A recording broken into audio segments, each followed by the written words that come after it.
Welcome to Consultation this week.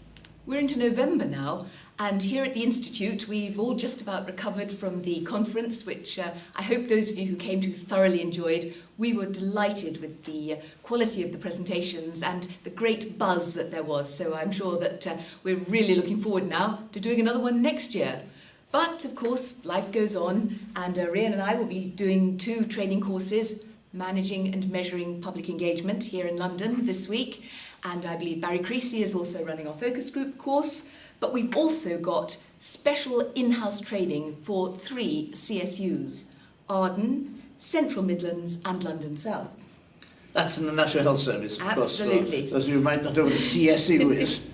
But I think the news has been dominated by the law, hasn't it, this week? It has. For the first time ever, the Supreme Court, what we used to know as the House of Lords a long time ago, the Supreme Court has ruled definitively on a consultation case.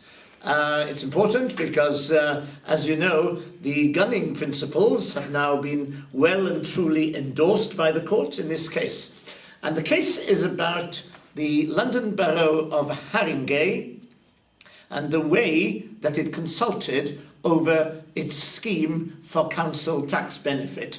And many of you will know there's been a long history of cases, and it was found in favour of the lady who challenged the consultation, saying it wasn't fair because the council didn't put before the public all the potential options it might have had available. But weren't there cases on options earlier this year, like Russian aluminium? We've had loads of cases on options, and the Russian aluminium case earlier this year extended the law considerably by saying you've got to, on certain occasions, you've got to include an alternative option.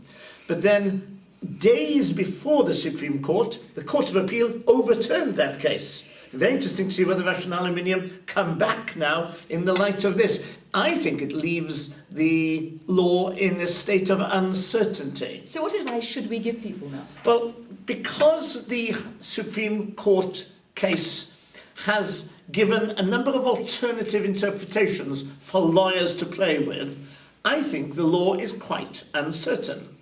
But best practice isn't uncertain. The advice I would give, when it comes to options, try hard to give your stakeholders and give the public a meaningful choice between viable alternative options.